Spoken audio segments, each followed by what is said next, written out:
Cerita bermula dari seorang pria misterius memberi segepok uang kepada seorang kakek-kakek. Lalu kakek-kakek itu memberitahu keberadaan barang yang pria itu cari, yang mana ada di belakang toko di dalam bagasi mobil. Saat memberitahu, Oleg si kakek tua itu dihabisi lalu mati tergeletak. Pria misterius itu meninggalkan Oleg beserta uangnya lalu membakar semuanya. Tak lama ia pun mengambil barangnya di bagasi yang berisikan koper hitam dan sehelai kain merah.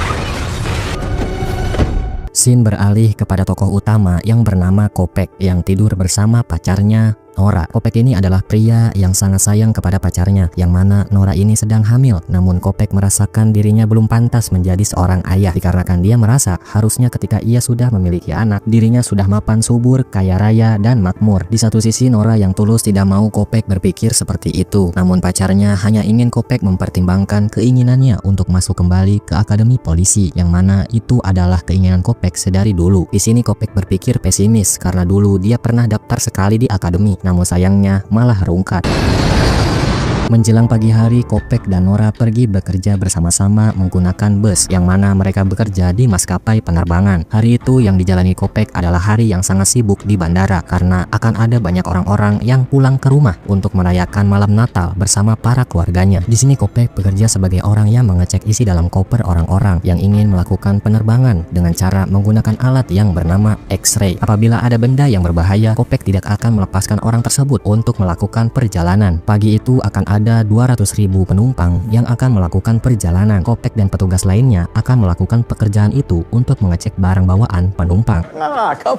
Di sini Kopek berkumpul bersama yang lain untuk diberi arahan cara agar bisa membedakan paspor yang asli ataupun yang palsu. Setelah rapat selesai, Kopek menemui atasannya untuk meminta kenaikan gaji, karena Kopek tahu saat nanti dia sudah menjadi seorang ayah, dia akan membutuhkan biaya yang lebih banyak. Atasannya sempat menolaknya, akan tetapi karena kegigihan Kopek, akhirnya dia bisa menaikkan gajinya. Namun di sini Kopek harus berada di posisi yang cukup penting, yaitu sebagai ketua konveyor. Saat sudah sepakat, akhirnya Kopek bekerja di posisi tersebut hari itu. Di dekat bandara, seorang pria sedang menyekap tahanan di dalam mobil van. Lalu dia meretas CCTV bandara untuk mengecek orang-orang yang bertugas di konveyor, yang mana ketika dicek orang itu bukanlah target yang mereka cari, melainkan malah si Kopek. Karena beda orang, mau gak mau orang asing itu mencari seluruh data Kopek dan menyuruh orang suruhannya untuk mencari data sebagai senjata untuk memperalat Kopek. Saat bekerja, Kopek diberikan sebuah earphone oleh seorang wanita. Lalu Kopek pun mengambilnya, dan saat ingin menaruh earphone itu ke dalam loker, Kopek mendapatkan pesan melalui handphone, yang mana ia harus segera memasang handset itu ke telinganya. Halo? Awalnya Kopek terlalu pede bahwa ini hanyalah orang yang iseng aja kepada dirinya. Namun ketika penelpon asing itu mengetahui kehidupan pribadi Kopek, rumahnya, dan pacarnya, Kopek akhirnya mendengarkan. Ternyata orang asing itu hanya ingin Kopek meloloskan sebuah koper dari pemeriksaan. Sempet curiga, Kopek di sini mendengarkan percakapannya di telepon dan sambil memerhatikan orang-orang di sekitar dengan tujuan supaya ia bisa tahu siapa yang menelponnya, lalu ia bisa menangkapnya. Beberapa menit kemudian Kopek ingin meminta bantuan, lalu ia menelpon 911 sebagai nomor darurat. Saat ingin mengangkat, orang asing itu langsung tahu, lalu meminta Kopek untuk menutupnya dan menaruh teleponnya ke dalam loker barang hilang, karena jika Kopek melanggar lalu mengangkat telepon dari 911, Nora, pacarnya, akan ditembak menggunakan senapan. Akhirnya Kopek menurutinya dan menaruh teleponnya. Di tempat lain, ada seorang detektif menelusuri tempat kejadian perkara kebakaran yang terjadi di Los Angeles, yang mana tempat ini adalah tempat teroris melakukan transaksi sebuah koper yang mana isinya masih belum diketahui. Di sana ditemukan dua orang mayat yang bernama Oleg dan juga keponakannya Yuri Balakin. Di tempat kejadian ditemukan sebuah bukti peluru dan sebuah jam tangan, yang mana di dalam jam tersebut ada sebuah alat penyadap yang nantinya akan diteliti oleh detektif. Siapa tahu di dalam penyadap tersebut masih ada rekaman yang bisa dijadikan bukti untuk investigasi. Kopek dan juga orang yang menyanderanya masih dalam perbincangan di telepon. Kocaknya mereka malah cucurhane alias curhat tentang liburan. Kopek bercerita ia sama sekali tidak menyukai liburan, sementara orang yang diajak telepon menurutnya liburan apalagi Natal sangat berarti baginya dan juga keluarganya. Di sela-sela lagi curhat, Kopek memiliki sebuah ide untuk meminta pertolongan. Ia berpura-pura mengobrol sambil merekam kejadian yang ia alami melalui smartwatch yang ada di tangannya. Namun sayangnya hal yang dilakukan Kopek masih ketahuan dikarenakan ada CCTV yang memantaunya dari jauh. Akhirnya Kopek menaruh jam tangannya ke dalam loker barang hilang agar tidak ada kejadian hal yang tidak diinginkan. Di tempat lain, detektif bertemu orang yang akan memperbaiki alat penyadap. Akan tetapi, isi dari suara penyadap itu tidak terdengar begitu jelas. Namun di sini diketahui oleh orang yang dibunuh adalah orang yang sering menjual senjata ke Rusia. Namun detektif merasa ini sebuah hal yang janggal dikarenakan mengapa orang yang bisa disebut pelanggan senjata bisa dibunuh begitu saja. Kembali ke si Kopek, dia bertanya apakah orang yang memperalatnya adalah seorang teroris. Setelah dijawab menurutnya penjahat itu bukanlah seorang teroris, melainkan hanya seseorang yang disewa untuk meloloskan sebuah koper dan membawanya ke dalam pesawat. Akan tetapi Kopek sendiri tidak tahu apa yang ada di dalam koper tersebut. Di tengah obrolan, Kopek melihat seorang wanita menjatuhkan sebuah piring. Kopek langsung menghentikan pemeriksaan koper. Ia melihat kondisi di sekelilingnya dan setelah beberapa saat Kopek langsung bisa mengetahui orang yang selama ini mengajaknya ngobrol di telepon. Orang itu sedang ngemil di ujung tempat Kopek bekerja. Kopek langsung inisiatif memeriksa orang yang mengantri di antriannya. Di sini Kopek cukup pintar. Dia menuliskan sebuah pesan di sebuah paspor yang mana isinya adalah petunjuk keberadaan orang yang selama ini menyanderanya. Paspor itu diberikan kepada security untuk dicek dengan alasan paspor palsu. Namun tak lama setelah itu orang yang menjadi target Kopek tiba-tiba menghilang dan malah ada security lain yang mengalami kecelakaan. Orang asing itu langsung mengambil paspor yang berisikan pesan ancaman yang dialami Kopek. Melihat hal itu, Kopek langsung mengetahui wajah asli siapa yang selama ini menelponnya. Di tempat istirahat, Kopek merasa syok melihat security lain mengalami kecelakaan. Namun tak disangka orang yang selama ini Kopek cari ternyata ada di depannya. Penjahat itu mengatakan security itu telah ia bunuh dan itu adalah akibat apabila Kopek tidak menuruti perkataannya. Ia juga membacakan isi pesan yang ada di dalam paspor itu, yang mana isinya adalah ancaman terhadap dirinya dan juga Nora. Saat Kopek kembali ke tempatnya, ia tidak mengetahui kalau atasannya memindahkan Kopek kembali ke tempat semula di detektor logam. Dikarenakan ada kejadian pembunuhan di tempat konveyor tempat Kopek tadi bekerja, atasannya langsung mengganti Kopek dengan orang lain. Kopek pun langsung mencari cara agar dia bisa kembali bekerja di konveyor, dikarenakan ia diperintahkan si penjahat untuk kembali ke konveyor sebelum koper pemilik orang asing itu melewati X-ray. Kopek pun langsung berinisiatif mengambil alkohol dan mencampurkannya dengan kopi. Lalu ia menukar kopinya dengan kopi milik penjaga yang menggantinya di konveyor. Mengetahui hal itu, si penjahat langsung membantu Kopek dengan cara memberitahu atasan Kopek bahwa orang yang menggantinya di konveyor sedang mabuk dan itu dilarang saat bekerja, apalagi di area yang cukup penting. Orang itu langsung dipindahkan dan Kopek berhasil kembali ke konveyor. Di sini Kopek langsung diberitahu orang yang membawa pesanan milik si penjahat. Orang itu memakai topi berwarna merah dan membawa koper hitam yang diikat dengan tali pita merah. Saat melalui pemeriksaan, koper itu terdeteksi 99% mengandung bahan kimia dengan tingkat ancaman yang sangat tinggi, yaitu sebesar 99%. Wow. Hey! Di saat bersamaan, detektif juga tidak menyerah. Ia masih menyelidiki suara rekaman yang ada di penyadap yang sebelumnya ia temukan. Dan ia menemukan sebuah kata Novichok, yang mana itu adalah senjata paling mematikan yang ada di Rusia. Barang itu memiliki 8 kali lebih mematikan dari gas berbahaya. Dan barang itu merupakan senjata yang dijuluki cara sains menciptakan pembunuh. Mengetahui hal itu, detektif langsung menghubungi Departemen Keamanan. Saat tahu koper itu berisikan bom kimia paling berbahaya, Kopek langsung muntah dan tak lama orang asing itu kembali menemui Kopek. Kopek pun meminta agar dirinya dibebaskan karena sudah memenuhi keinginannya. Namun karena koper itu belum masuk ke dalam pesawat dan lepas landas, Kopek pun masih dalam pengawasannya. Dengan kata lain, masih disandra. Almost done. Departemen Keamanan pun datang menemui Detektif Cole. Di sini, Detektif Cole ingin mengadakan darurat militer terhadap ancaman yang terjadi. Namun sayangnya, itu tidak bisa dilakukan karena petunjuk yang ada hanya sedikit. Sesaat setelah itu, ada kabar jika layanan medis darurat menerima panggilan pada pukul 10 pagi. Dan nomor itu terdaftar ke petugas TSA sebagai pria yang bernama Ethan Kopek. Saat jam makan, Kopek dan pacarnya Nora sedang membicarakan liburannya ke Tahiti. Namun Kopek hanya diam mengingat rasa bersalah yang ia lakukan karena meloloskan bom kimia, yang mana bom itu bisa meledakkan 250.000 orang yang ada di dalam pesawat. Take a risk, Ethan. I gotta get back, but Detektif Cole merasa ada yang janggal. Security yang terbunuh di area kerja Kopek 2 jam yang lalu mati karena serangan jantung. Ditambah pria mana yang berusia 30 tahun seperti Kopek mematikan handphone setelah melakukan panggilan darurat. Dan akhirnya detektif ingin menemui Kopek ditemani petugas Departemen Keamanan yang bernama John.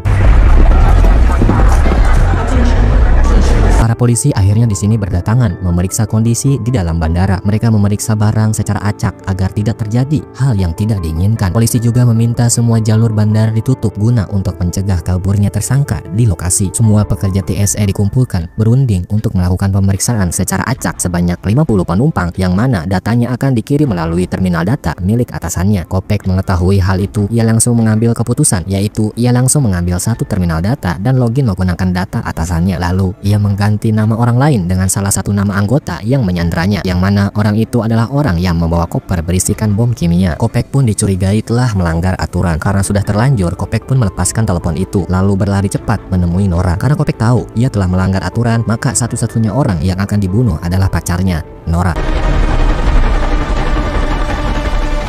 Penjahat yang membawa mobil dengan senapannya telah siap akan menembak Nora dari luar gedung. Namun sayangnya, setelah Kopek bertemu Nora, namanya cewek, semua hal butuh penjelasan, bahkan untuk keselamatan dirinya sendiri. Dan Kopek pun tidak berhasil menarik Nora keluar jangkauan senapan, yang mana laser senapan itu telah menendai Nora dari kejauhan. Dan mau tidak mau, agar Nora selamat, Kopek kembali memasang handset dan melakukan kontak kembali. Lalu ia meninggalkan Nora tanpa alasan.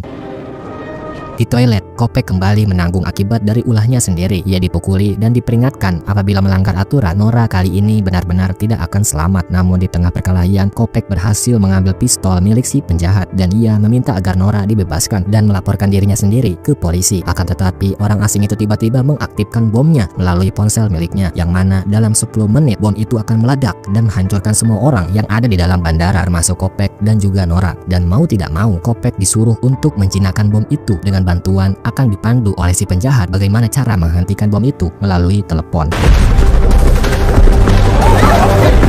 Kopek pun langsung berlari menemui atasannya yang sedang menginterogasi salah satu orang yang membawa bom itu. Akan tetapi di sini Kopek diperintahkan untuk menembak atasannya lalu menghentikan bom itu. Kopek pun bimbang, tak tahu apa yang akan dilakukannya. Dan tiba-tiba orang yang membawa bom itu menusuk leher atasan Kopek menggunakan pulpen. Dan tanpa pikir panjang, di sini Kopek langsung menjinakkan bom itu dengan bantuan telepon dari si penjahat.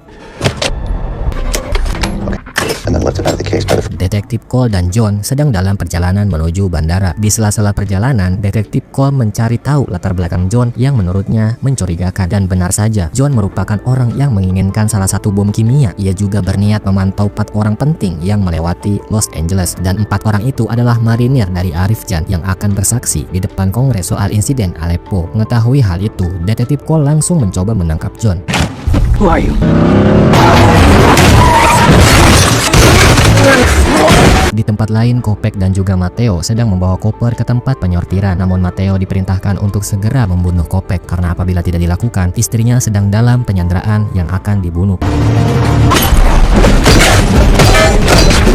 Dan saat ingin menembak menggunakan peluru terakhir, pistol itu meledak dan Matteo pun mati. Kopek pun langsung mengambil handphone Matteo dan mencoba menghubungi Nora, tetapi tidak diangkat. Lalu Kopek pun menghubungi temannya melalui SMS yang berisikan, "Ini Ethan, penembak menggunakan van putih yang bertuliskan Ready Teddy," dan bawa Nora ke polisi. Mengetahui pertengkaran Kopek dan Matteo, si penjahat langsung mencari ke tempat penyortiran. Ia hendak mengambil koper dengan melacak menggunakan GPS yang sudah menempel di dalam koper tersebut. Dan akhirnya ia menemukan Kopek yang sedang membawa koper itu. Kopek sempat ditembak namun hanya tergores sedikit. Lalu Kopek dengan IQ-nya yang tinggi, ia menukar koper dan memasukkan bom dengan koper lain yang berukuran lebih besar. Dan juga tak lupa dengan tali merahnya. Penjahat itu pun langsung membawa koper dan Kopek masih bersembunyi sambil memastikan koper itu benar-benar dibawa. Di sisi lain, Eddie langsung memberitahu Nora tentang isi pesan yang telah ia terima dari Kopek. Tak lama, mobil van putih bertuliskan Ready Teddy tiba di bandara dan orang yang ingin membunuh Nora langsung mengejarnya. Eddie menyuruh Nora untuk menemui polisi di basement, sementara ia memalingkan perhatian si penjahat. Dan tiba-tiba, Nora pun berlari meminta bantuan polisi di basement, sementara mobil van putih itu masih mengejarnya. Tak lama setelah menabrak, istri dari Matteo yang sedang ditahan melihat borgolnya ingin lepas karena kejadian mobilnya yang tertabrak. Detektif Cole akhirnya tiba di tempat penyortiran. Ia pun langsung bertemu dengan Kopek yang sedang berlari ingin menemui Nora. Namun saat Kopek ingin diborgol untuk diminta kejelasannya, Kopek pun berlari dan hanya memberitahu ciri-ciri penjahat yang selama ini menahannya kepada si detektif. Tak lama saat Nora bersembunyi, ia sempat memukul si penjahat dengan botol minuman. Lalu Nora pun kembali berlari berteriak meminta pertolongan. Kopek yang mendengar Nora sedang berteriak langsung mengejar Nora. Dan ketika mereka bertemu, tiba-tiba pria kacamata itu akhirnya ditembak oleh istri Matteo, Jess, yang sedang ditahan di mobil van, yang mana ia berhasil melepaskan borgolnya lalu menembak si penjahat dengan senapan. Kopek pun menemui Jess dan memberitahu bahwa Matteo telah meninggal. Lalu Jess memberitahu Kopek bahwa Matteo dibelikan 2 tiket penerbangan, yang mana satu ke New York dan satu lagi ke DC. DC? Sementara di tempat lain, orang yang membawa koper yang berisi bom itu, ia menukar tas miliknya dengan tas milik si cewek yang sebelumnya memberikan Kopek sebuah handset, yang mana tas itu berisikan tiket lain dan juga parasut.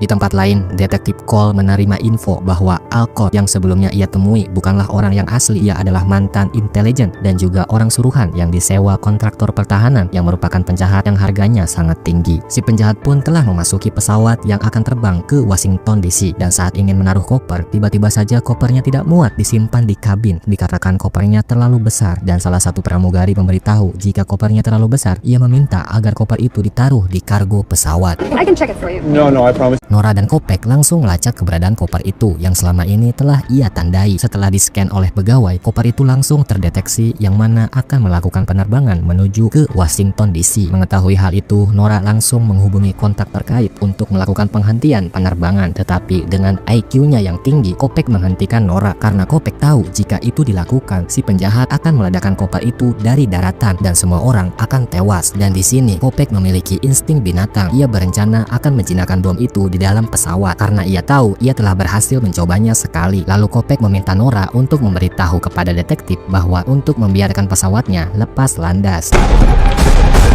Di situasi lain, detektif yang sedang menggali kasus Aleppo yang malah buntu, temannya langsung memberitahu bahwa dalam proses penerbangan ternyata ada orang yang memiliki sedikit penjagaan, yang mana orang itu cukup penting, yang bernama Grace Suarez yang merupakan anggota Kongres. Dan yang lebih anehnya, kantornya memesan tiket pesawat dengan nama samaran, bukan nama aslinya. Diketahui ia adalah perwakilan DTD yang mana Rusia ingin menyingkirkannya dikarenakan Grace hanya akan menghalangi kontraktor pribadi untuk mendapatkan keuntungan pendanaan dari Kongres. Kopek dengan kekuatan emblem sprint, ia langsung berlari ke pesawat untuk menghentikan bom. Saat detektif sedang menelepon untuk menghentikan pesawat, Nora langsung menemuinya lalu meminta agar membiarkan pesawat itu lepas landas dengan alasan yang cukup masuk akal. Dan akhirnya detektif itu pun membiarkan pesawat itu terbang. Dan akhirnya Kopek telah memasuki kargo pesawat. Lalu ia pun langsung mencari koper yang berisikan bom itu untuk dijinakkan. Setelah mencari, akhirnya Kopek menemukan koper itu dan mencoba menjinakkan bom kimia yang ada di dalamnya. Setelah bom dalam keadaan mode manual, si penjahat langsung mengetahuinya dan ia mendatangi Kopek di bawah pesawat. Saat mereka mau bertemu, tiba-tiba mengetahui ada suara tembakan, pesawat langsung kembali ke landasan. Kopek yang berada di dalam dengan kejeniusannya menaruh koper itu ke dalam sebuah lemari. Lalu tiba-tiba Kopek pun turun dari pesawat dan ia selamat. Setelah beberapa hari atas aksinya yang begitu heroik, Kopek diangkat jadi petugas polisi, yang mana itu adalah keinginannya sedari dulu. Dan film pun selesai. Menurut kalian, apa pesan yang bisa diambil dari film ini? Coba komen di bawah.